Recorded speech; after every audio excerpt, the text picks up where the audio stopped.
We are recording. Yay! Start. Start. Hi, everyone. Hi, Kitteh. Hi, Dorkus. How are you doing? I am awesome because this was an awesome chapter. How are you? So good. Mm-hmm. Oh, I loved it. Much action. Indeed. But before we start front-loading, hello and welcome to the No One Asked You podcast. For this particular series, I am joined by my wonderful co-host, ThatDarnKitteh. ThatDarnKitteh, and I are both going into this story completely new with almost no knowledge of the story or world. Each segment, we intend to cover what happens in each new chapter and discuss our experience along the way. This is Mistborn Abridged, a blind read-through, and today we will be covering Chapter 30. 30! We continue. So, the very second this chapter started, I was in it. I was so tense. Mm-hmm. We get a ball. Somewhat. A very different ball to what we're used to.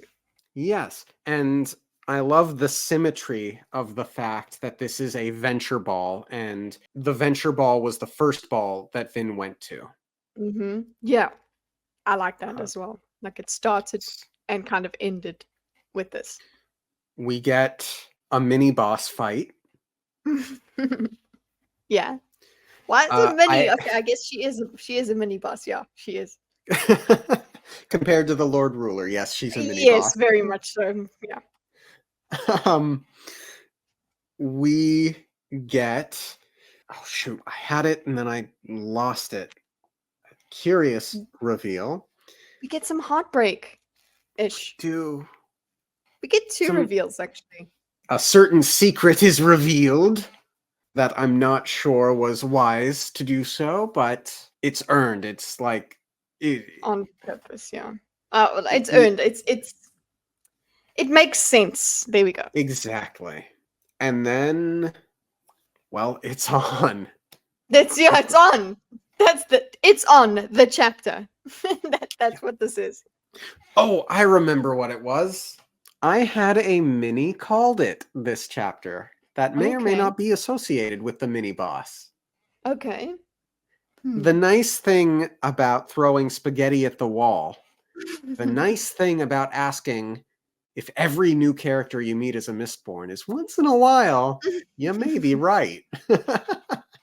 Yeah, that works. Mini called it. Mini boss. Cool, it works. I did not serious. Was I serious about my calling it? I don't think so. Yeah, I can't take serious credit. I get very excited when there's a called it, and true. I didn't go. Oh, I actually was like, no, we were kind of comfortable with what we thought Shan was. I agree, especially because we had that long discussion about whether or not the power affects the personality. Yeah. So exactly. I cannot in good faith say I really asked or hypothesized. We did know it was a possibility. When? There we go. Oh, but yes, loved this chapter. Shall we get into it? Yes, let's. Oh, also, Kid is gonna have to do some acting this chapter. I know. Don't worry. I'm so excited. I'm already neurotic about it, so thanks. Thanks for reminding me. Most of the Terracemen are not as bad as Reshek. However, I can see that they believe him to an extent. These are simple men, not philosophers or scholars, and they don't understand that their own prophecies say the hero of ages will be an outsider. They only see what Reshek points out, that they are an ostensibly superior people and should be dominant rather than subservient. Before such passion and hatred, even good men can be deceived. The hero of ages will be an outsider. An outsider to who? Right? To the people that made the prophecies. So to the Terracemen, which means anyone, basically. Well, because the Terracemen are very isolated.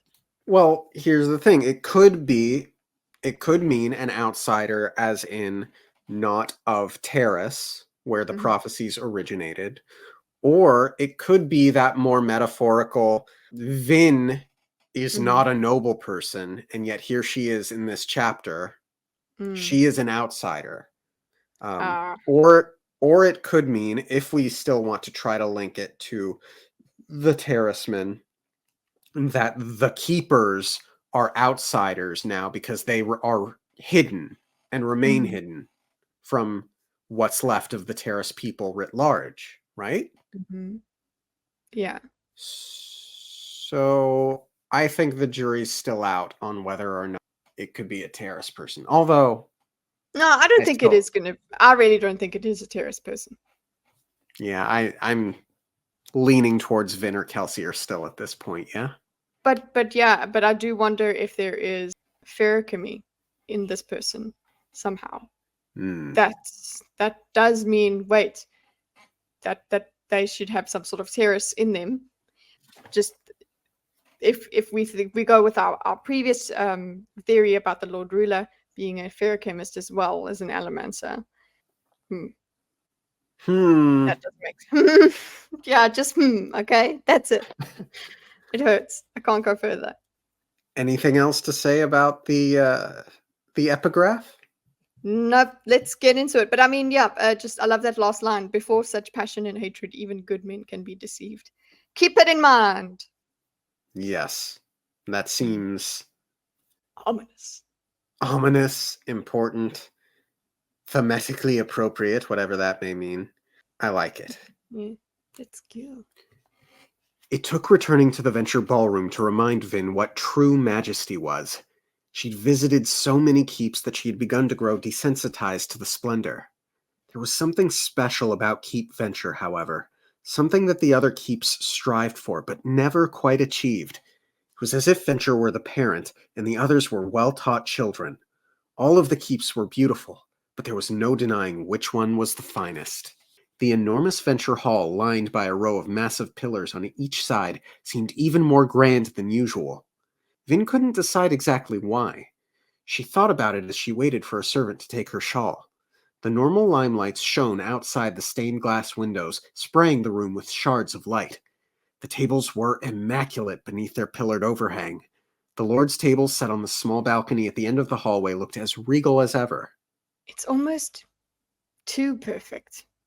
And right here is when I clued into what I think this chapter starts off as, and I was off edge, Immediately, yeah. or on edge. On edge, yes. You were off balance on edge. That's the one. I was like, oh shit, something's wrong. Yeah. The music, the ominous music started playing in the background. Yep. Bum bum bum bum bum bum bum bum. But no. But yes. But no. But yes. Reference. Phew, went over my head. Okay. Oh, for those who don't know, that was the Reigns of Castamere Oh, I from thought Game so. of Okay, Thrones. I thought something. I recognized it, but it just went. I was like, I know this, and then it just went. So there you Yeah. go. Vin thought, frowning to herself. Everything seemed slightly exaggerated. The tablecloths were whiter and pressed even flatter than usual. The servants' uniforms seemed particularly sharp. Instead of regular soldiers at the doors, haze killers stood looking intentionally impressive, distinguished by their wooden shields and lack of armor. Altogether, the room made it seem as if even the standard Venture perfection had been heightened. Something's wrong, Sazed. She whispered as a servant moved off to prepare her table. What do you mean, mistress? There are too many people here. Vin said, realizing one of the things that was bothering her. Ball attendance had been tapering off during the last few months, yet it seemed like everyone had returned for the Venture event, and they all wore their finest. Something's going on. Something we don't know about. Yes, I sense it too. Perhaps I should go to the steward's dinner early. Good idea. I think I might just skip the meal this evening. We're a bit late, and it looks like people have already started chatting. Saz had smiled. What?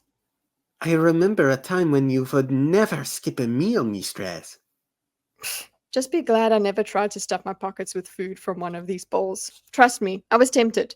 Now get going. Sazed nodded and moved off toward the steward's dinner. Vin scanned the chattering groups.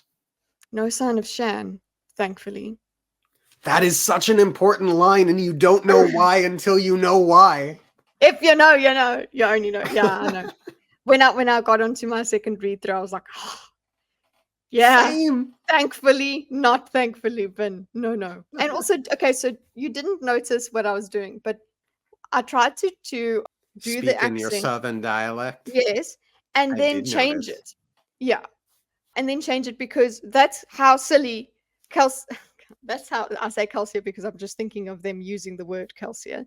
That's how silly Vin and Sazed are being when they talk like this. Like she could be in her accent and then, suddenly they just change that. So I just thought I would illustrate that. It's part of how we criticize the way that they talk in the balls when they go Master Kelsia and things like that. So I thought it would be interesting to at least do it once where she falls out of accent. I'm just proud of you for doing it. Thank you. Yeah. Unfortunately, Kliss was nowhere to be seen either, so Vin had to choose someone else to go to for gossip. She strolled forward, smiling at Lord Edrin Cirrus, a cousin to House Alariel, and a man she had danced with on several occasions. He acknowledged her with a stiff nod, and she joined his group. Vin smiled at the other members of the group, 3 women and 1 other lord. She knew them all, at least passingly, and had danced with Lord Yestal. However, this evening all 4 of them gave her cold looks, and by this point I'm like, shit, the alarm bells are going off. I can't figure out why. I assumed it had something to do with the spies that Elend Yes. had sent after her. Yes, that's what I was going to ask you because I was like, what do they know about her? It's about her specifically. Exactly. I At this half point. expected an inquisitor to walk in during the ball and go after her. Stop her. Yeah.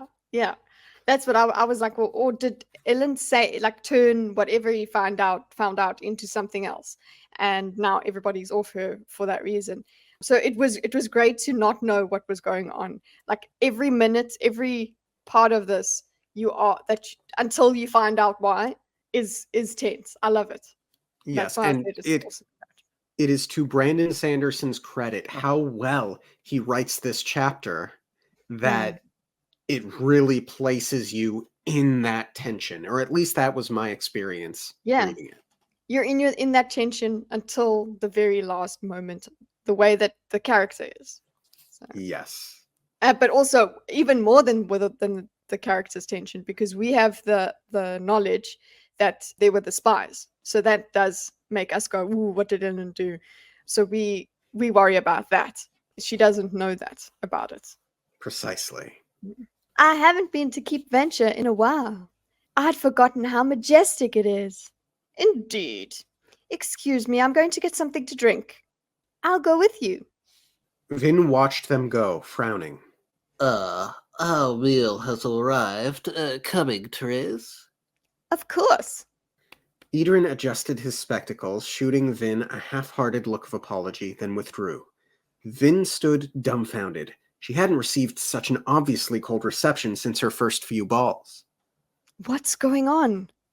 Is this Shan's work? Could she turn an entire room full of people against me? No, that didn't feel right. It would have required too much effort. In addition, the oddity wasn't just around her. All of the groups of noblemen were different this evening. Vin tried a second group with a worse result. As soon as she joined, the members pointedly ignored her. Vin felt so out of place that she withdrew, fleeing to get herself a cup of wine. As she walked, she noticed that the first group, the one with Yestal and Edrin, had reformed with exactly the same members. She lingered under the shade of the eastern overhang, scanning the crowd. There were few people dancing, and she recognized them all as established couples. There also seemed to be very little mingling between groups or tables. While the ballroom was filled, it seemed most of the attendees were distinctly trying to ignore everyone else. I need to get a better view of this. Vin thought, walking to the stairwell. A short climb later, she came out on the long corridor-like balcony set into the wall, above the dance floor, its familiar blue lanterns giving the stonework a soft, melancholy hue. She hesitated there. Ellen's cubbyhole sat between the rightmost column and the wall. well lit by a single lantern. He almost always spent venture balls reading there. He didn't like the pomp and ceremony that came from hosting a party. The cubbyhole was empty. She approached the railing, then craned out to look toward the far end of the grand hallway. The host's table sat on an overhang at the same level as the balconies, and she was shocked to see Elend sitting there dining with his father. What? She thought incredulously. Never once during the half-dozen balls she attended at Keep Venture had she seen Elend sit with his family. What did you think of that? Look, yeah, I could see what she's feeling. I could feel what she's feeling, but I'm like, I can see. Okay, Elend has been cowed into doing what's right for his house. I knew exactly what was coming because of where he's sitting. So we have that background knowledge that he's kind of found out that Vin is a threat to his house, and so he ignores his feelings and hunkers down to do his duty. So that I immediately took from that. That's his position. And you? I wondered if it had something to do with the date that he would have had to go on. I mean, yes to everything you said. Mhm. And just in my mind, I kept wondering. I obviously don't expect him to necessarily suddenly have feelings for another woman. So that wasn't in my mind, but the arrangement that Elend had made with his father, I thought might have expanded out to include Yeah, it this as follows on. well. Yeah, it Yeah. follows on it. Yeah, it makes sense. Down below, she caught sight of a familiar, colorful robed figure moving through the crowd. She waved toward Sazed, but he had obviously already seen her. As she waited for him, Vin thought she faintly heard a familiar voice coming from the other end of the balcony. She turned and checked, noticing a short figure she'd missed before. Kliss was speaking with a small group of minor lords. So that's where Kliss went. Maybe she'll talk to me. Vin stood, waiting for either Kliss to finish her conversation or Sazed to arrive. Sazed came first, leaving the stairwell breathing heavily. Mistress. Tell me you discovered something, Sazed. This ball feels creepy. Everyone's so solemn and cold. It's almost like we're at a funeral, not a party. It is an apt metaphor, my lady. We have missed an important announcement. House Hastings said it is not going to hold its regular balls this week. So, houses have cancelled balls before. House Alariel cancelled as well. Normally Tekiel would come next, but that house is defunct. House Shuna has already announced that it won't be holding any more balls. What are you saying? It appears, mistress, that this will be the last ball for a time. Perhaps a very long time. Vin glanced down at the hall's magnificent windows, which stood above the independent, almost hostile groups of people. That's what's going on. They're finalizing alliances. Everyone is standing with their strongest friends and supporters. They know this is the last ball, and so they all came to put in an appearance, but they know they've no time left for politicking. It seems that way, mistress. They're all going on the defensive, retreating behind their walls, so to speak. That's why no one wants to talk to me. We made Renault too neutral a force. I don't have a faction, and it's a bad time to be gabbling on random political elements. Master Kelsier needs to know this information, mistress. He planned on pretending to be an informant again tonight. If he's ignorant of this situation, it could seriously damage his credibility. We should leave. No, I can't go. Not when everyone else is staying. They all thought it was important to come and be seen at this last ball, and so I shouldn't leave until they start to. Very well. You go, Sazed. Hire a carriage and go tell Curl what we've learned. I'll stay for a little longer, then leave when it won't make House Renault look weak. I don't know that I approve, mistress. I appreciate the help you've given me, but you don't need to keep holding my hand. Plenty of people come to these balls without their stewards to watch them. Oh, very well, mistress. I shall return, however, after I have located Master Kelsier. Okay, that's an important line. Mm-hmm.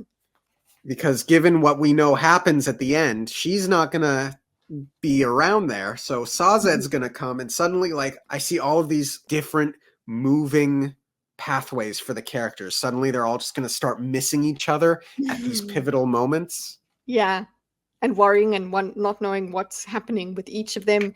Oh my gosh, it's so cool. Like we do see one POV.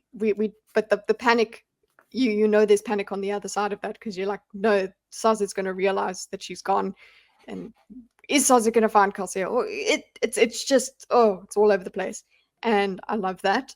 And also, what did you think of Vin's wanting to stay here? I thought, Yeah. she's all grown up. She wants to be, she's alone, she's independent, she's fun. She's like, listen, I don't need a chaperone. Yeah, I guess I was like, maybe it would be better for her to leave, but she's got unfinished business with Elend. She's like, no, I can't waste this opportunity.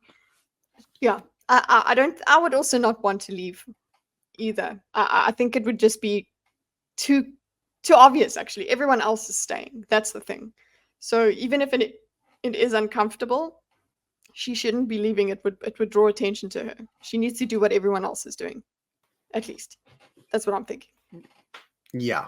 And as evidenced by the end of this chapter, she is an adult now. She can take care of herself now. She has trained for these moments. She is competent. What she can do, and she does it very well, has been more than earned every second up till this point. So I don't... You don't fault her for this. Correct. And I don't necessarily disapprove of the decision either. No, I was thinking more about her motivations behind it. But they're twofold. It's more like, okay, I can't waste this opportunity to be with Elend, but also I need to figure out more why we need to. There's way more to be learned here, and I suppose I didn't think too much about the Elend motivation part of it, mainly because so much. First off, she hasn't thought specifically about Elend in this moment, so I didn't. But there's so much else going on right now that I think it's valid for her to want to stay for both outside reasons. Of that. Yeah, exactly. Yeah. No, I think the more powerful motivator is the situational thing, not Elend. Yeah. Very well, mistress. I shall return, however, after I have located Master Kelsier. Vin nodded, bidding him farewell, and he retreated down the stone stairwell. Vin leaned against the balcony in Elend's spot, watching until Sazed appeared below and disappeared toward the front gates. Now what? Even if I can find someone to talk to, there's really no point in spreading rumors now. She felt a feeling of dread, and so did I. Who would have thought that she would come to enjoy noble frivolity so much? The experience was tainted by her knowledge of what many noblemen were capable of, but still there had been a dreamlike joy to the entire experience. Would she ever attend balls like these again? What would happen to Valette the noblewoman? Would she have to put away her dresses and makeup and return to simply being Vin the street thief? There probably wouldn't be room for things like grand balls in Kelsier's new kingdom, and that might not be a bad thing. What right did she have to dance while other Scots starved? Yet, it seemed like the world would be missing something beautiful without the keeps and dances, the dresses, and the festivities. Now, it's important here to note, she just assumes Kelsier's gonna win. Yeah.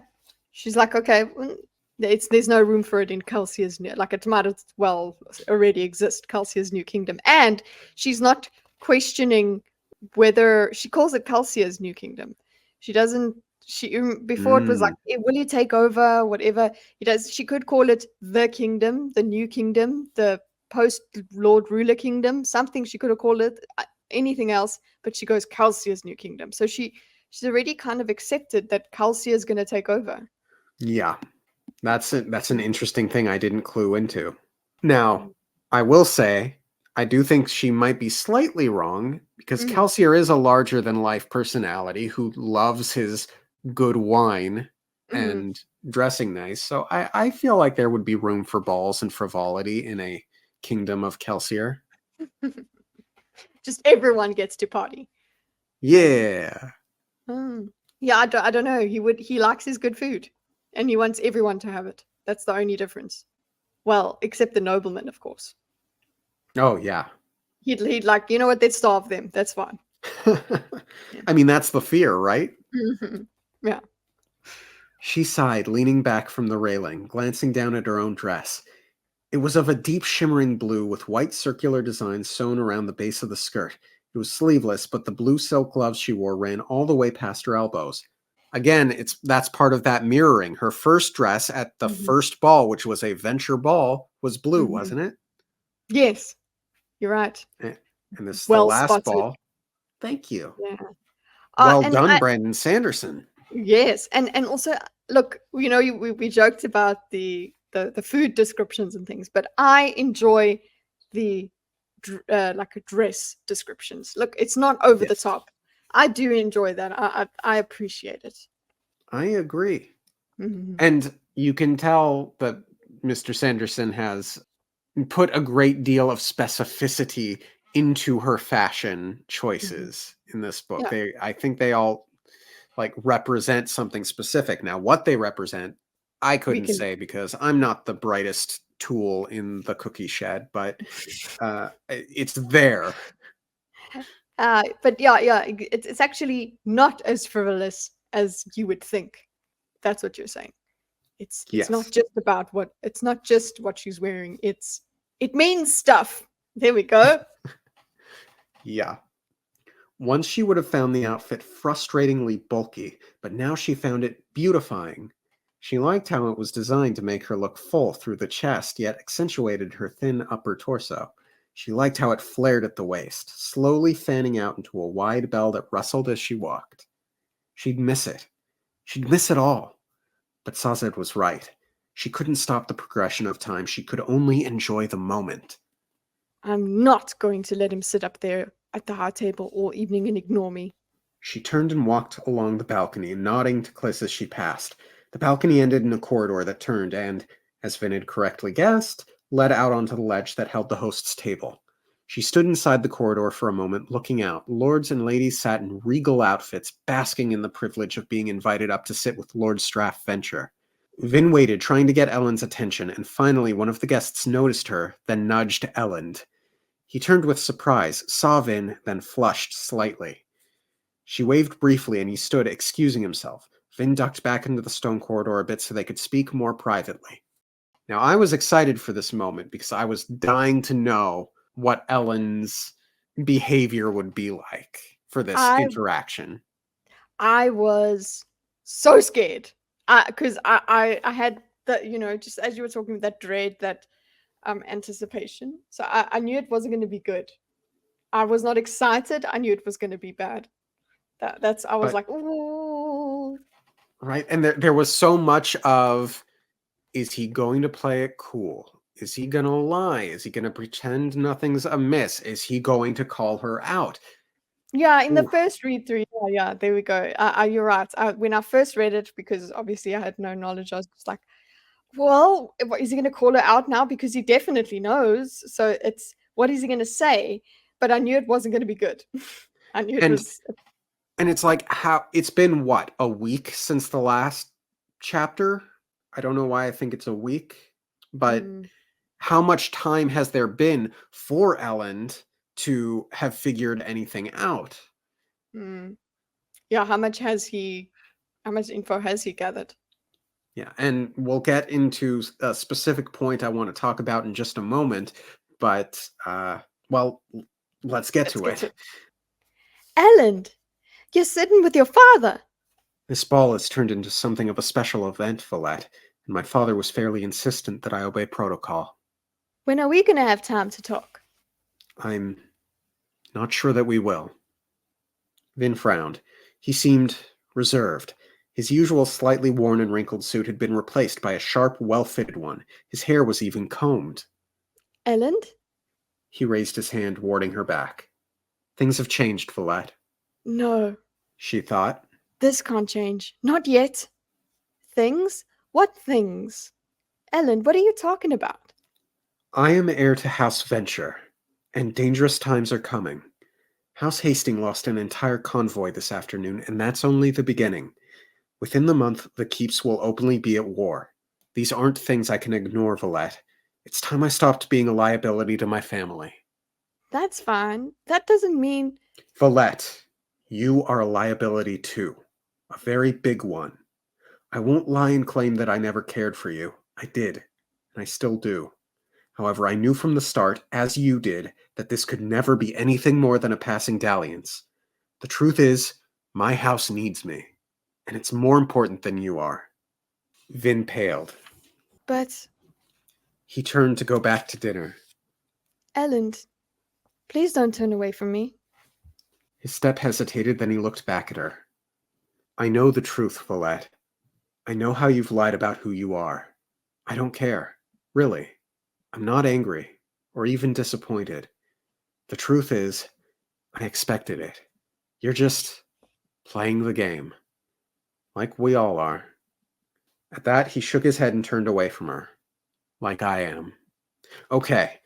This was the big part. He says, I know the truth, Valette. What truth do you know, Elend? I know. What does he think he knows? I don't think he knows the I- truth. He thinks he knows.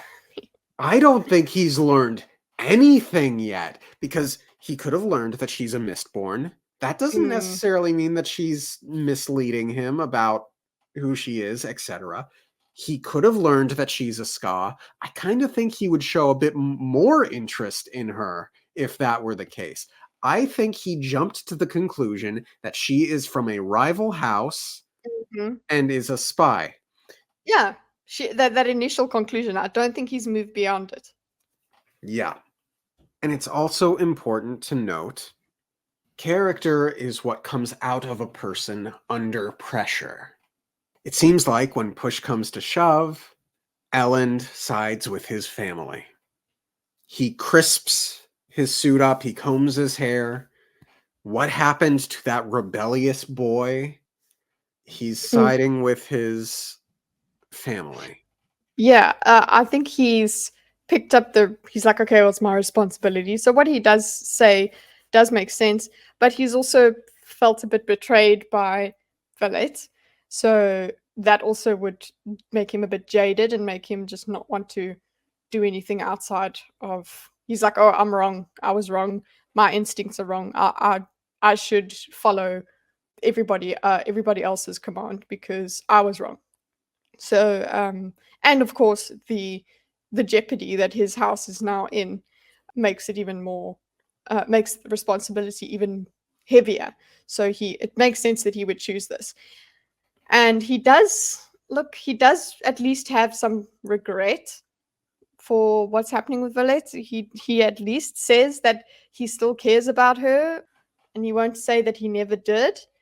So that I do appreciate that. That's probably what I would land up hanging on if I was her. I would be like, oh, but he said he still cares about me. So I definitely get what Vin does later. He was very direct here. But at the so end of the severe. day, yeah. But at the end of the day, I'm just still so skeptical of anything he's learned, because he could have learned any number of things, and it really seems to me as if he hasn't actually learned anything other than what we know he learned in the last chapter. Exactly. Also, I don't think he would keep quiet about her being a thief and whatever. Like, if he knew that, there would be inquisitors and things like that. Or he would be like, hey, you're a Ska and you didn't tell me? What's it like? Yeah, something. If he was leaning into his curiosity, I think his curiosity would win over if there was the Ska aspect. It would be like his foundation of his world would be rocked, so he would be able to rebel better. But he doesn't have that. I don't think he has any knowledge of as much knowledge as we weren't worried about in the beginning, because we did go, what does he know? But then it's like, wait a second. Okay, so that's what's just so good about the way it was written, is that we only get to figure out what he thinks he knows, like after feeling a lot of angst on the way here. Yeah. I just love it. So good. You're just playing the game, like we all are. At that, he shook his head and turned away from her. Like I am. Elend, She said, reaching for him. Don't make me embarrass you in public, Valette. Vin felt numb, and then she was too angry to be numb. Too angry, too frustrated, and too terrified. don't leave. Don't you leave me too. I'm sorry, but I must go meet with my friends. It was fun. And he left. That I can't. I was like, oh, but why did you have to say that, man? It's so melodramatic, It but is. But it I'm hurt, so okay? here for it. Yeah, I am. I'm like, no, Ellen. Oh God, so bad. Yeah, it was fun. Jeez, I that love it. was bad. Like the Yeah. like I am also like now that I'm thinking about it, yes, it is very teen drama-y. But he is he is playing the game. He has decided he has decided, okay, I need to now play the game for my family. And Yeah, that's it. things are dangerous, and now I need Mhm. to be with my family. Yeah, and that's why I think that part of this now I need to be with my family is also you're just playing a game. So he is disillusioned by Vin. He liked her. He really did think she was something different, and then she turned out to be exactly as everyone warned him and expected. So instead of him feeling strongly about how his instincts, what his instincts tell him, he's going against them. He's going, oh, okay, yeah, everybody knows better than me. I need to stand with my house. So yeah, and then again, reiterating, if he did know that Vin was a Scar, I think his whole world would be completely different. So he would be playing a different game. But yeah. And the way he just like turns his back and says that line like over his shoulder, sort of, it's like anime vibes. Yeah, it is exactly. And you just like the that anime vibes is the perfect description. Vin stood in the darkened corridor. She felt herself shiver quietly, and she turned to Stop stumble back. smiling while I'm shivering there, okay? Sorry. Go back. What? Because you're smiling while you're reading that. I can hear you. Sorry. I'm like, it's a very, very serious moment for Vin here. We both done the smiling thing. Okay. Vin stood in the darkened corridor. She felt herself shiver quietly, and she turned to stumble back out onto the main balcony. To the side, she could see Elend bid good evening to his family, then head through a back corridor toward the keep's living section. He can't do this to me. Not Elend. Not now. However, a voice from within, a voice she had nearly forgotten, began to speak. Of course he left you. Reen whispered. Of course he abandoned you. Everyone will betray you, Vin. What did I teach you? No, it's just the political tension. Once this is over, I'll be able to convince him to come back. I never came back for you. He won't either. The voice felt so real. It was almost like she could hear him beside her. Vin leaned up against the balcony railing, using the iron grating for strength, holding herself up. She wouldn't let him destroy her. A life on the streets hadn't been able to break her. She wouldn't let a self-important nobleman do so. She kept telling herself that. But why did this hurt so much more than the starvation? So much more than one of Camen's beatings? Well, but let me know. Cliss, I'm not in the mood to talk right now. Ah, so Ellen Venture finally spurned you. Don't worry, child. He'll get what he deserves shortly. Vin turned, frowning at the odd tone in Cliss's voice. The woman didn't seem like herself. She seemed too controlled. Deliver a message to your uncle for me, will you, dear? Tell him that a man such as himself, without house alliances, might have a difficult time gathering intelligence in the upcoming months. If he needs a good source of information, tell him to send for me. I know lots of interesting things. You're an informant, but you're a foolish gossip? Why, yes, I am. It's fascinating the kinds of things you can learn when you're known as the court gossip. Okay, hold off. So, big reveal. Yes. Right? Yeah. Cliss has a brain, everybody. What? Damn it.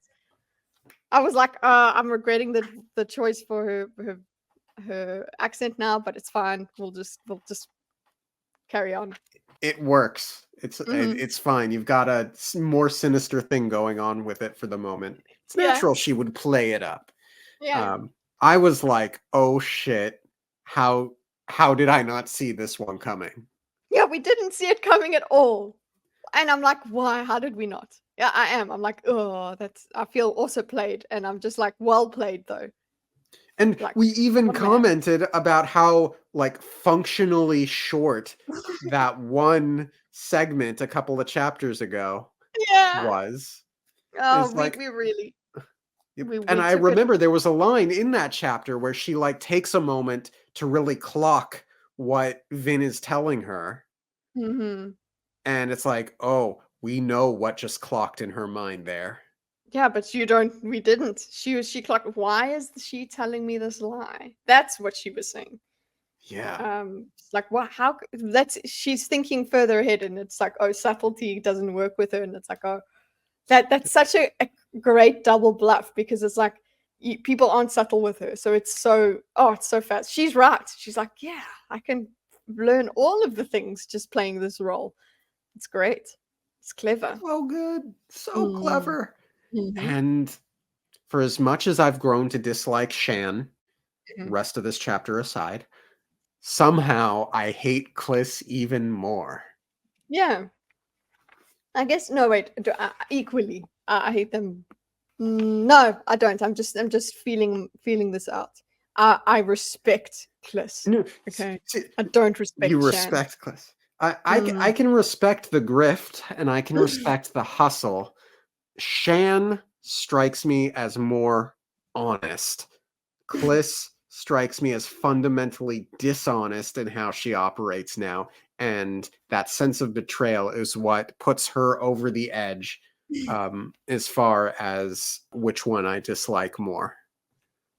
Okay, yeah. I guess they're equal to me. I feel like they're equal, but I do Fair. have I mean, they're respect. different. Yeah, I guess I can respect Shan as well. She doing her own thing. She's. We'll see. It's fascinating the kind of things you can learn when you're known as the court gossip. People come to you to spread obvious lies, such as the things you told me about House Hastings last week. Why would you want me to spread such untruths? Could House Renault be making a bid for the weapons market during the House War? Indeed, could Renault be behind the recent attack on the Hastings barges? Kliss's eyes twinkled. I want to punch her. Tell your uncle that I can be made to keep quiet about what I know, for a small fee. You've been duping me all along. Of course, dear. That's what we do here at court. You'll learn eventually, if you survive. Now be a good child and deliver my message, all right? Kliss turned, her squat, gaudy dress suddenly seeming a brilliant costume to Vin. I loved that. I loved that line because it's just like you're just completely seeing her in a different light now. So like you're just re-seeing her for the first time. It's like Mm-hmm. wow. So I love that brilliant costume. That's awesome. And a neat thing, we got Hoyd, who fills that role as the ska informant. So we get that element of the seedy underworld, so to speak. And then we've got the noble informant, that side of things, who can fill into that sort of gossipy role. So there's a really wonderful, I think, comparison here between Kliss Mm. and Void, or a dichotomy. What's the word I'm looking for, Kitte? Juxtaposition. That's the word. Thank you. Mm. No, I agree. It's actually it's so cool how she can use gossip for her informant things. You know, her function is gossip. Whereas in the underworld, the Scar are yes, they're listening in on the gossip of the nobles, but they're doing other things as well. It's a different kind of finesse that has to happen. Yeah. Really cool. I like that comparison. Thank you. Thank you. Wait, what was that you said about Elend earlier? He's going to get what he deserves? Hmm? Why, that's right. You've been asking after Shan Ilariel's plans, haven't you? Shan? Vin thought with rising concern. What is she planning? Now that, my dear, is an expensive secret. I could tell you, but then what would I have in return?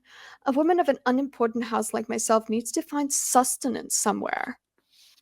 Vin pulled off her sapphire necklace, the sole piece of jewelry she was wearing. Here, take it. Kliss accepted the necklace with a thoughtful expression. Yes, very nice indeed. What do you know? And here you really, really get the urgency and the desperation and the fear coming from Vin in Sanderson's writings. It's Yeah, it's like, really wonderful.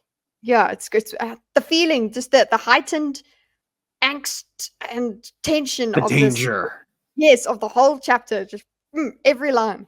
Yeah. And you get so irritated with Cliss, okay? Yes. Because tell me, okay, stop with your la la la la la la la. No, could you just tell me? Like, so it makes sense what comes afterwards. Young Elend is going to be one of the first venture casualties in the house war, I'm afraid. It's unfortunate. He really does seem like a nice boy. Too nice, probably. When? Where? How? So many questions, but only one necklace. It's all I have right now. Vin said, truthfully.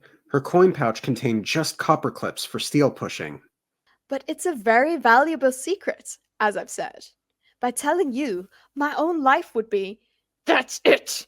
Vin thought furiously. Stupid aristocratic games! Ah, Kitteh, you've grown so much as an actress. I love it. Thanks. I do anchor very well. Clearly. Vin burned zinc and brass, hitting Kliss with a powerful blast of emotional allomancy. That sentence right there. Mm-hmm. I was just great. I was just happy about it. I was like, yes, okay, I'm pissed off with her. You see? I was just Yeah.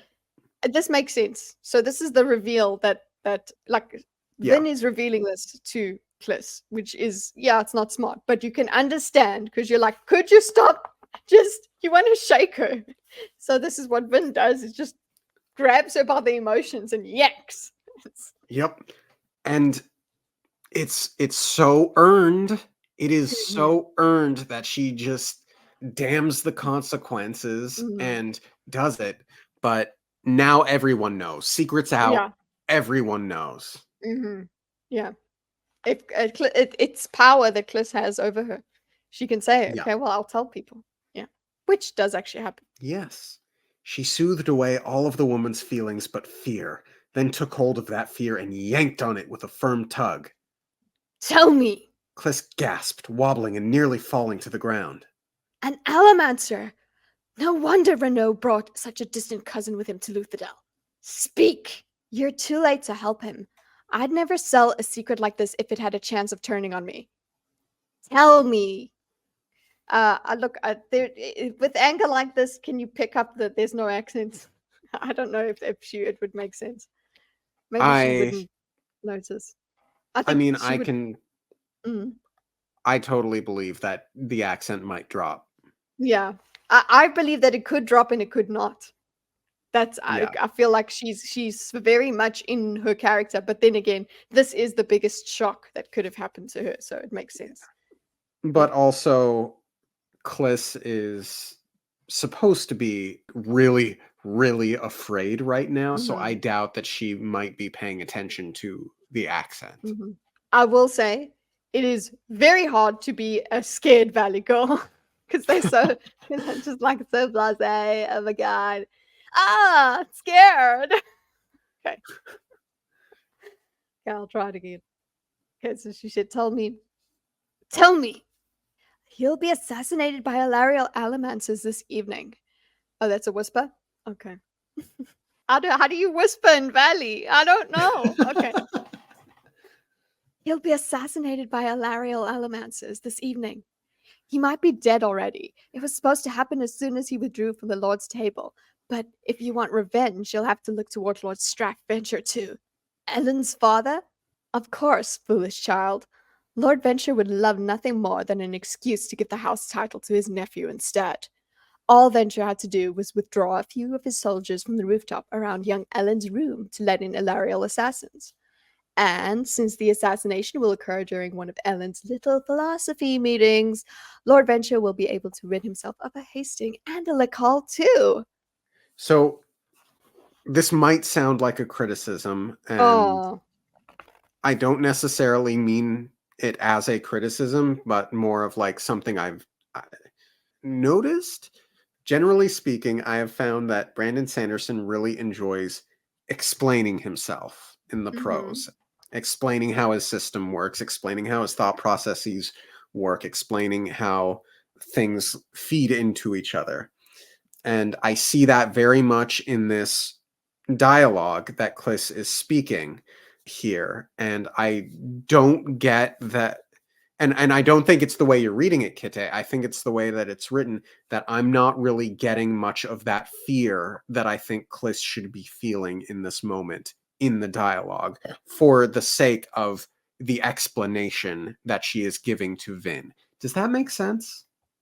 I understand what you're saying, that there is, because I also did when I was reading through it. I was like, okay, how do we make this? First of all, my worry is, yeah, how do I make her sound afraid? But actually, she isn't. She doesn't seem that afraid. It seems like this has to do with the way her character is. She's just actually so full of attitude. This change in her is so deep, like, well, this revelation of her is so deep that this did fit for me. That yes, this is her scared. Her scared is still full of attitude and still full of crap.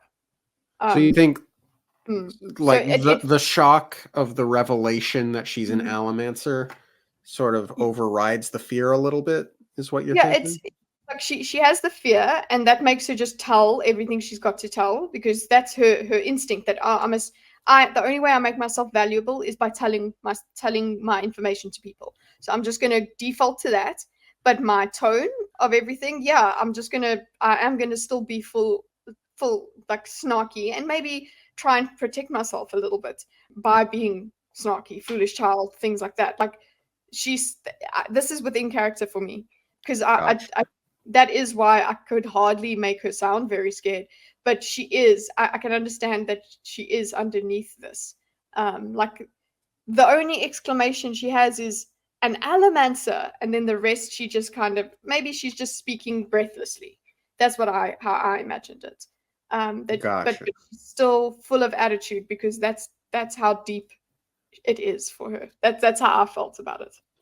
Gotcha. Oh, another thought that I had was something to the effect of, I don't think we've had a tremendous sense.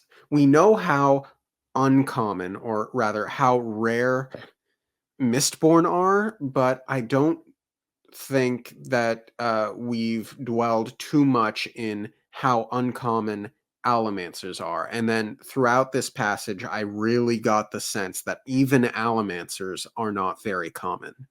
Yeah, like you don't expect most nobility to be Allomancers. Yeah. And I guess maybe you wouldn't think of lower nobility as having any sort of allomancy. So it makes sense. She goes, oh, well, no wonder he brought such a distant relative to Luthadel. Oh, it's because you're an Allomancer. That's why anyone would bring you around here. It's not that you're actually a benefit in any other way. So it makes sense. Like, it's probably she doesn't have many Allomancers in her house at all, because it is a lower house, and it seems like that amount of a number of Allomancers makes a house more powerful. So Yeah. yes, I can see it. Also, why bother disinheriting your son when you can just have him killed? That's dark. Yeah, it's good. It's fine. Oh, well, it's much better optics. That's what I'm saying. We actually spoke about it in an earlier episode, where it was like it's unsightly to disinherit, because that's shameful. Rather have him assassinated, because death is clean. Oh no, tragedy, sad. Oh, my son.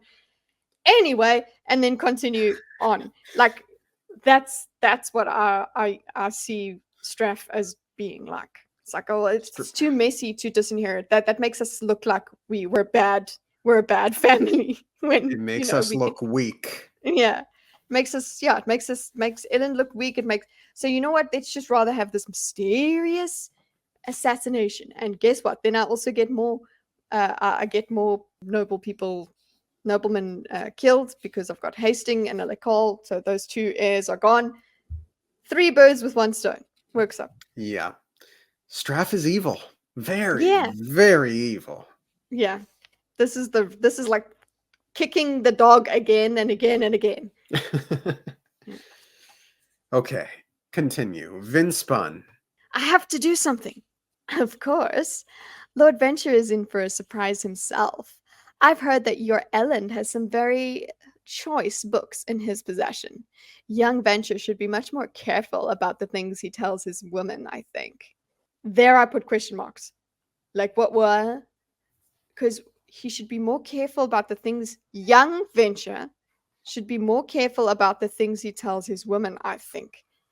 So who else has he told about the books? Yes, or is it his cousin that said this, the nephew, another young Venture that said this? So I don't know. And Vin turned back. The next line is Vin turned back to the smiling Cliss. She's smiling and she winks. The woman winks at her. Like, what? Because that, like, it's like, wait, are you? I don't know. I don't know. I'm She leaning on the side of it. She didn't get this from Elend.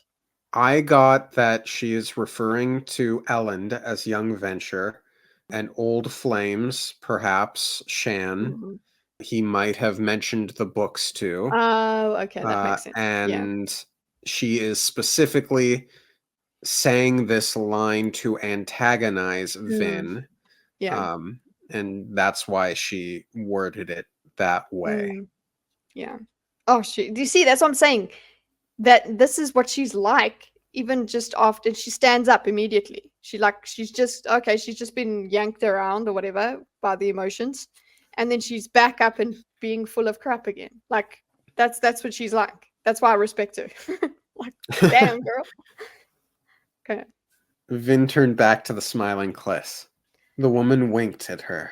I'll keep your allomancy a secret, child. Just make certain I get payment by tomorrow afternoon. A lady must buy food, and as you can see, I need a lot of it. As for House Venture, well, I'd distance myself from them if I were you. Shan's assassins are going to make quite the disturbance tonight. I wouldn't be surprised if half the court ended up in the boys' room to see what the ruckus was about. When the court sees those books Elend has, well, let's just say that the obligators are going to become very interested in House Venture for a time. Too bad Elend will already be dead. We haven't had an open execution of a nobleman in quite some time. Elend's room. Vin thought desperately. That's where they must be. She turned, holding the sides of her dress and rustling frantically down the balcony walkway toward the corridor she had left moments before. Where are you going? I have to stop this. I already told you you're too late. Venture is a very old keep, and the back passages leading to the Lord's quarters are quite a maze. If you don't know your way, you'll end up lost for hours. Vin glanced around, feeling helpless. Besides, child, didn't the boy just spurn you? What do you owe him? At that, Vin hesitated. She's right. What do I owe him? The answer came immediately. I love him. Oh, I love it. I mean, I hate that she loves him, but I love it. Mm-hmm. Yeah, that is what how it does come to you. You're just like, oh, actually, yeah, I love him. That's why. But, like, I don't need. Thanks for making me think about this. But yeah, the conclusion is I'm still going. I care about the guy. It's so sweet.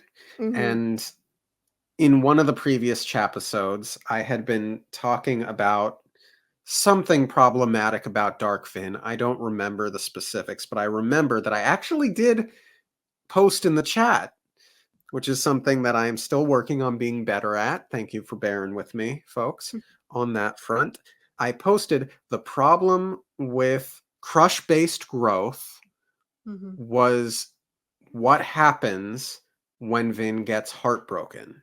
Yeah. And then that sort of speaks to what I was saying about how character is what comes out of a person under pressure. When Vin is heartbroken, she does not go to the dark. Mm-hmm. She fights for what she believes. She doesn't suddenly go vindictive and on revenge. She's just like, no, I care about him and I do not want anything bad to happen to him. So her way of going dark is protecting. It's not actually revenge. It's more like protecting the thing that she loves, which is in character. I love it. It is, and it's just like, oh, okay. She follows that instinct, and it's quite cool because she doesn't know anything about love. Remember, she's like, oh, that as soon as she found out that Mare was the one that supposedly betrayed Kelsier, she was like, "Oh, someone you thought you loved," and it was like that you still love that person, whether they hurt you or not. And she was very hurt by this previous conversation. Don't worry, she just doesn't have time to. She let go of it for a second, but underneath it all, she's kind of really, really quickly processed it. Like, yeah, I'm hurt, cool, but I still love him, so I'm gonna carry on. Okay, cool. Like, I love that. Yeah, me too. It's so sweet. With that thought came strength.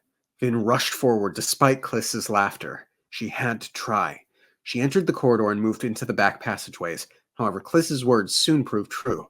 The dark stone passageways were narrow and unadorned. She'd never find her way in time. The roof. Elend's rooms will have an outside balcony. I need a window. She dashed down a passage, kicking off her shoes and pulling off her stockings, then running as best she could in the dress. She searched frantically for a window big enough to fit through. She burst out into a large corridor, empty save for flickering torches. A huge lavender rose window stood on the far side of the room. Good enough. With a flare of steel, she threw herself into the air, pushing against a massive iron door behind her. She flew forward for a moment, then pushed powerfully against the rose window's iron bindings. She lurched to a stop in the air, pushing both backward and forward at the same time. She strained, hanging in the empty corridor, flaring her pewter to keep from being crushed. The rose window was enormous, but it was mostly glass. How strong could it be? Very strong. Vin groaned beneath the strain. She heard a snap behind her, and the door began to twist in its mountings. You must give, she thought angrily, flaring her steel. Chips of stone fell around the window. Then with a crack of sound, the rose window burst free from the stone wall. It fell backward into the dark night, and Vin shot out behind it. Cool mist enveloped her. She pulled slightly against the door inside the room, keeping herself from going out too far, then pushed mightily against the falling window. By the way, I think that rose window bursting free must be like a beautiful visual. Yeah. That would have been, very again, cool. Cinematic. Mm-hmm. The enormous dark glassed window tumbled beneath her, churning the mists as Vin shot away from it, straight up toward the roof. The window crashed to the ground just as Vin flew up, over the edge of the rooftop, her dress fluttering madly in the wind. She landed on the bronze-plated roof with a thump, falling to a crouch. The metal was cool beneath her toes and fingers. Tin flared, illuminating the night. She could see nothing out of the ordinary. She burned bronze, using it as Marsh had taught her, searching for signs of allomancy. She used Marsh's skill, the one She's using it all. Yes! This is the culmination of all of her lessons. Mm-hmm. Yeah. Even the pewter does come along. Yes! Yes! The theory lesson she only got. Yes. Oh, excellent observation. She burned bronze using it as Marsh had taught her, searching for signs of allomancy. There weren't any. The assassins had a smoker with them. I can't search the entire building. Where are they? Then, oddly, she thought she sensed something. An allomantic pulse in the night. Faint, hidden, but enough. Vin rose to dash across the rooftop, trusting her instincts. As she ran, she flared pewter and grabbed her dress near the neck, then ripped the garment down the front with a single yank. She pulled her coin pouch and metal vials from a hidden pocket, and then, still running, she ripped the dress, petticoats, and attached leggings free, tossing it all aside. Her corset and gloves went next. Underneath, she wore a thin, sleeveless white shift and a pair of white shorts. She dashed frantically. I can't be too late. Please, I can't. Figures resolved in the mists ahead. They stood beside an angled rooftop skylight. Vin had passed several similar ones as she ran. One of the fingers pointed toward the skylight, a weapon glittering in its hand. Vin cried out, pushing herself off the bronze in an arcing jump. She landed in the center of the surprised group of people, then thrust her coin pouch upward, ripping it in two. Coins sprayed into the air, reflecting light from the window below. As the glistening shower of metal fell around Vin, she pushed. Coins zipped away from her like a swarm of insects, each one leaving a trail in the mist. Figures cried out as coins hit flesh, and several of the dark forms dropped. Several did not. Some of the coins snapped away, pushed aside by invisible allomantic hands. 4 people remained standing. 2 of them wore mist cloaks. 1 of them was familiar. So, 2 Mistborn here. Mm-hmm. That's And then Yeah, that's That's a scary. that's very scary. I'm like, okay, odds are stacked against her. And she's just come in there and guns are blazing, basically. So you're just like, she's attacked them. There's no stealth running away. Not that she would, anyway. Yes. Shan Alariel. Ah. I suppose there's the called it, not really called it, but what was your feeling when you've read that? Were you like, that mine was, oh, I was like, are you for real? I was like, oh, and I felt disappointed in myself. It's like, oh, why didn't I think of that? I joke called it, or at Mm. least I think I joke called it, and I Yeah, I wish I didn't. had real called it. Yeah, if you had real called it, I would have said, ah, I would have remembered you real called it because I remember when you real call things. Yeah. So But I'm like, oh shit, it's happening. it's I on. I had that exact thought. It's on. And I was so excited for this matchup. It's been building up this entire book, and ooh. Yeah, it's like, you know what? Let's go. Let's go. I'm ready for this. Yeah, I'm also like, let's go. Fine. I don't care. Yes. Let's do this. Just this other Mistborn is annoying though. It's like we need it to just be them two, which we're delivered that in a certain way. Vin didn't need to see the cloak to understand. There was only one reason a woman as important as Shan would come on an assassination like this. She was a Mistborn. You? Shan asked in shock. I loved this moment because, like, maybe my favorite line in the whole book, because Shan knows. And we don't know what's going to happen to Shan at the end of this book yet.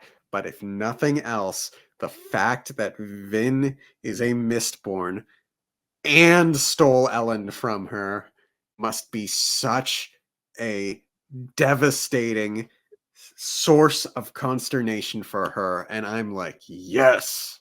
Yeah, I don't know. Feel She's that. done for. She does. She's felt it. She's like, she really did not think. She didn't call it at all. Okay, when it came to Vin, she's properly No. like, it's scandalous. Like Vin is really nothing to her, and now she's realizing that Vin is probably, yeah, she's a Mistborn. I think it's kind of well known now that she's come in and done all her theatrics. So yeah, I love that. I was very happy. And look, I'd read the description of her. She wore a black outfit of trousers and shirt, her dark hair pulled back, her mist cloak worn almost stylishly. I was like, okay, Shanji. So she looks like an influencer, Mistborn. You know, she's all put together.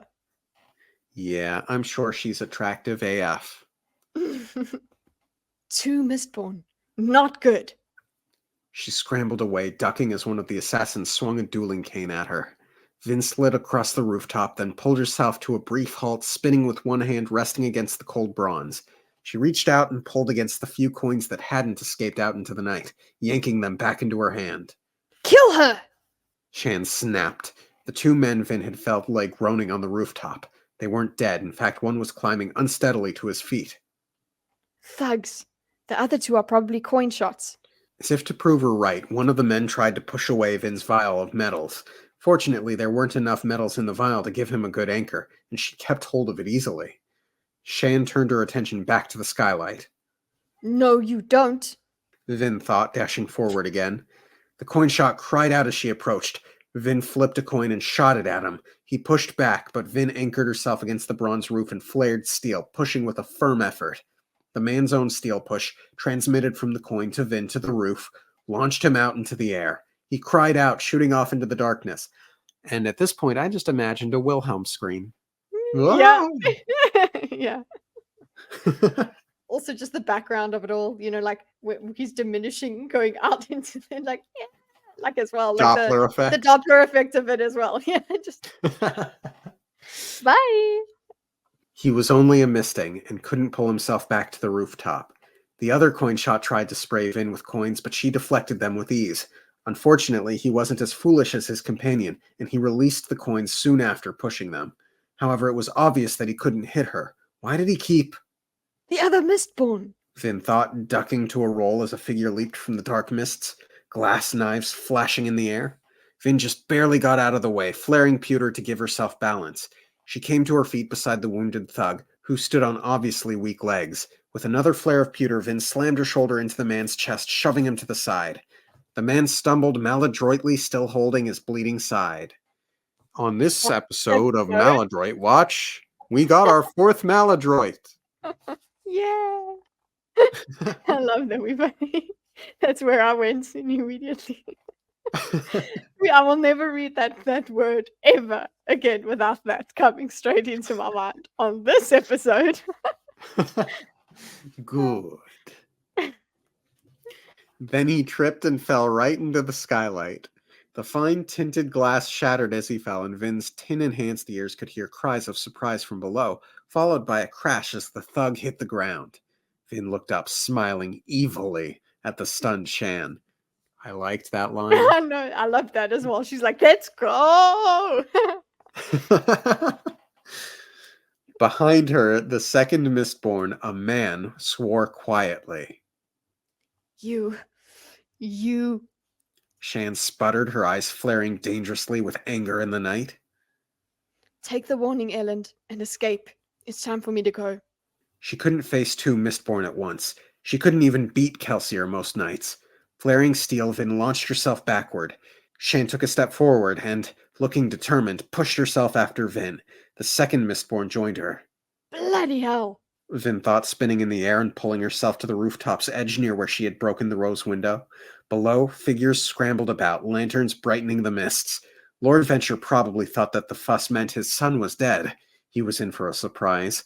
Vin launched herself into the air again, jumping out into the misty void. She could hear the two Mistborn land behind her, then push off as well. Oh, another thought. Mm-hmm. So, Elend doesn't know that his father tried to assassinate him. Yeah. Straff is still going to try to assassinate him. Just because he failed in this instance doesn't mean he's going to stop.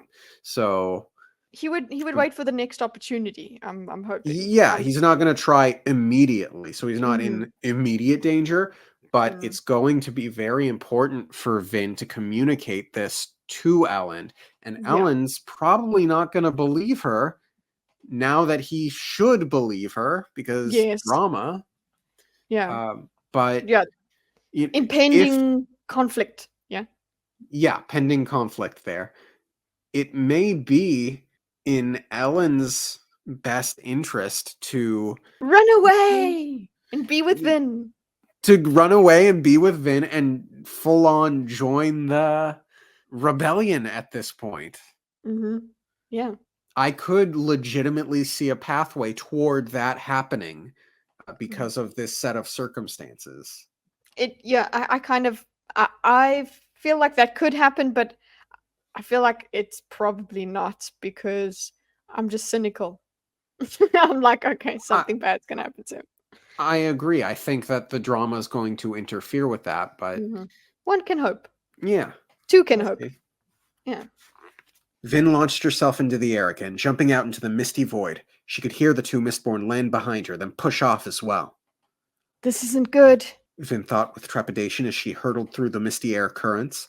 She didn't have any coins left, nor did she have daggers, and she faced two trained Mistborn. She burned iron, searching frantically for an anchor in the night. A line of blue moving slowly appeared beneath her to the right.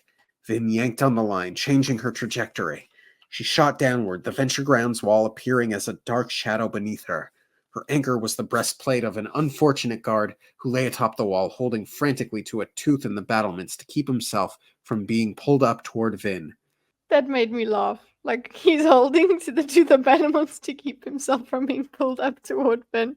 I don't know why. I imagined, like, a portly guardsman with, like, a big breastplate. I don't know. I guess I've got too much of the comedy in me. And he's holding on there. Anti-gravity has been activated. No, that's very funny. Yeah. So sorry about that, but anyway, that's where my mind went as usual. It's very serious. Listen, my mind went there. That was pretty funny, but I was also like scared still for Vin. Don't worry. It's not that it didn't take me out. It just flowed along. The comedy and the terror just beautifully woven. So well done. Mm. Vin slammed feet first into the man, then spun in the misty air, flipping to land on the cool stone. The guard collapsed, then cried out, desperately grabbing his anchor as another allomantic force pulled against him. Sorry, friend. Vin thought, kicking the man's hand free from the battlement tooth. He immediately snapped upward, yanked into the air as if pulled by a powerful tether. The thud of bodies colliding sounded from the darkness above, and Vin saw a pair of forms drop limply to the venture courtyard. Vin smiled, dashing along the wall. I sure hope that was Shan. Vin jumped up, landing atop the gatehouse. Near the keep, people were scattering, climbing into carriages to flee. And so the house war starts. Didn't think I'd be the one to officially begin it. I love that it starts right at the last ball. Mhm. Very cool line. Where it began. Yep. I mean, where her whole journey began. You know what I'm saying? A figure plummeted toward her from the mists above. Vin cried out, flaring pewter and jumping to the side. Shan landed dexterously, mist-cloaked tassels billowing atop the gatehouse. She had both daggers out and her eyes burned with anger. Vin jumped to the side, rolling off the gatehouse and landing on the wall top below. A pair of guards jumped back in alarm, surprised to see a half-naked girl fall into their midst. Shan dropped to the wall behind them, then pushed, throwing one of the guards in Vin's direction. The man cried out as Vin pushed against his breastplate as well, but he was far heavier than she, and she was thrown backward. She pulled on the guard to slow herself, and the man crashed down to the wall top. Vin landed lithely beside him, then grabbed his staff as it rolled free from his hand. Shan attacked in a flash of spinning daggers, and Vin was forced to jump backward again. She's so good. Vin had barely trained with daggers. Now she wished she'd asked Kelsier for a little more practice. She swung the staff, but she'd never used one of the weapons before, and her attack was laughable. Shan slashed, and Vin felt a flare of pain in her cheek as she dodged. She dropped the staff off in shock, reaching up to her face and feeling blood. She stumbled back, seeing the smile on Shan's face. And then Vin remembered the vial, the one she still carried, the one Kelsier had given her. Atium. She didn't bother to grab it from the place she had tucked it at her waist. She burned steel, pushing it out into the air in front of her. Then she immediately burned iron and yanked on the bead of Atium. The vial shattered, the bead heading back toward Vin. She caught it in her mouth, swallowing the lump and forcing it down. Shan's hand shot out to her own waist. Then before Vin could strike, she downed a vial of her own. I imagine that looks really cool. What the shattering thing, or the how she like tossed the vial into the air and then pulled on the bead within the vial toward her, and then her catching it in the mouth. Yeah, that really is cool. Yeah, and then Shan's just got the. If you really wanted to make it really comedic, like you have this. Look, I know I'm ruining it. I'm sorry, but this is transformative. Okay, so you have that very epic Vin move, right? Where it's like she does that, and then Shan just kind of like you kind of take off the cool music and she just sips. She's like, okay. She does it. So just the comparison between the two. Sorry, I didn't have that in mind when I was very, very when I first read this. Okay, I don't mean to ruin it. Okay. Of course she has Atium. But how much did she have? Kelsier hadn't given Vin much, only enough for about 30 seconds. Shan jumped forward, smiling, her long black hair flaring in the air. Vin gritted her teeth. She didn't have much choice. She burned Atium. Immediately, Shan's form shot forth dozens of phantom Atium shadows. It was a Mistborn standoff. The first one who ran out of Atium would be vulnerable. You couldn't escape an opponent who knew exactly what you were going to do. Vin scrambled backward, keeping an eye on Shan. The noblewoman stalked forward, her phantoms forming an insane bubble of translucent motion around her. She seemed calm, secure. She has plenty of Atium, Vin thought, feeling her own storage burn away. I need to get away. A shadowy length of wood suddenly shot through Vin's chest. She ducked to the side as the real arrow, apparently made with no arrowhead, passed through the air where she had been standing. She glanced toward the gatehouse, where several soldiers were raising bows. She cursed, glancing to the side into the mists. As she did so, she caught a smile from Shan. She's just waiting for my Atium to burn out. She wants me to run. She knows she can chase me down. There was only one other option. Attack. She's clever. She's very smart. She is so fighting as Vin would fight, so to speak. Yeah. It's just, yeah, the smartness, just, and then, but also just following her instincts, which really work for her. She's quick thinking. She is a good fighter. Yes, she didn't practice with the daggers and whatever, but she's got her wits about her. And I also think her advantage that we haven't really, well, we kind of only hint at, is that she has instinctual ability to burn her. She's like got finesse when she burns her metals. She's Mm-hmm. she's got high dexterity when it comes to this sort of thing. Look at you making D&D references now that you've played a few sessions. Ooh, look at me. I know everything. But that's what I'm saying. It's like, that's what it is. She has advantage as well. There we go. Let's add on the reference. Shan frowned in surprise as Finn dashed forward, phantom arrows snapping against the stones just before their real counterparts arrived.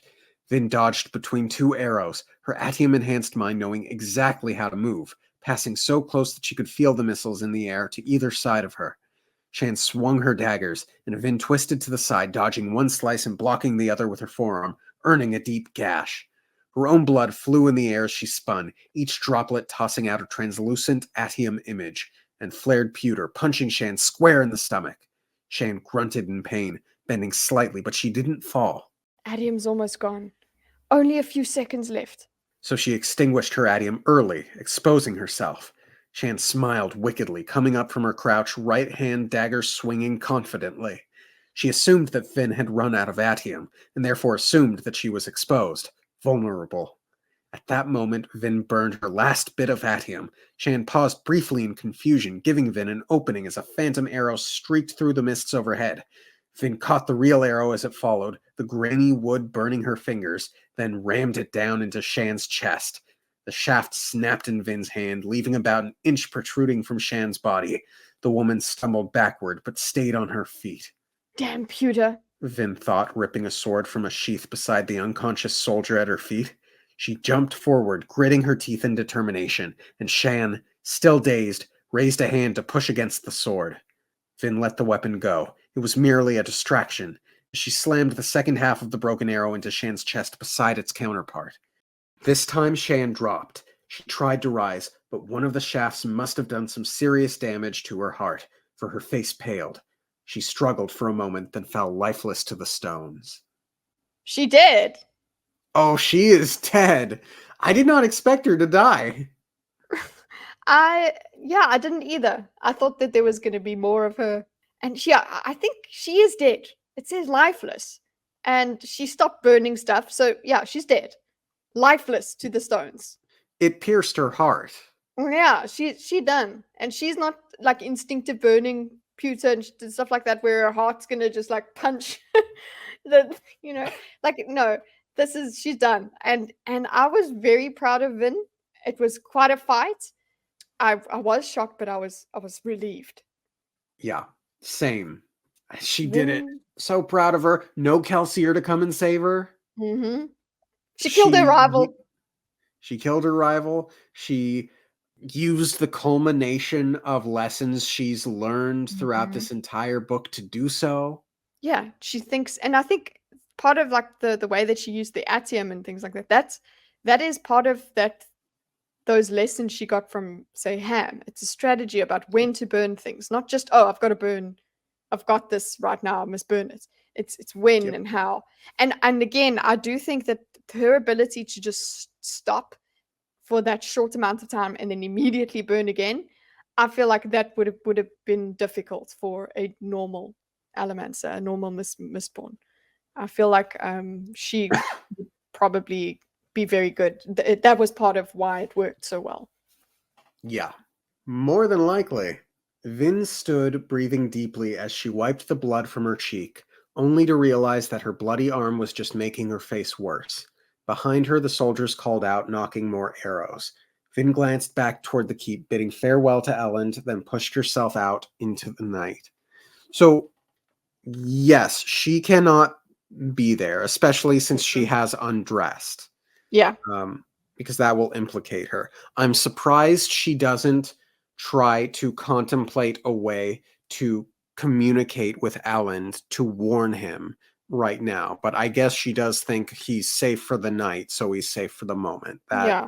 She's makes done her sense. best, and she's kept herself alive. I think it's smart. I'm glad that she didn't have to make that mistake. Like, she didn't have to go and try and, like, we would have been criticizing her if she did that. We'd be like, no, this is a good time to split. You've done what you needed to do. You've done what you can for Ellen. Now get yourself out. You're putting other things in jeopardy. So I'm glad that she was smart enough. And So then there leaves this one very big issue. Sazed had left, so he doesn't know what's going on at the keep right now. Vin is leaving the keep, and Sazed is going to be coming back to the keep. So but he needs to have found Calcia. So I'm hoping that it takes him so long that Vin kind of intercepts him before he gets back. But that's if he the does, hope. yeah, but if he does go back, he could palm it off and be like, "Oh, there was just so much confusion. Like, not everybody knows it's Vin." And Speaking relate. of which, oh man, what is she gonna tell the crew?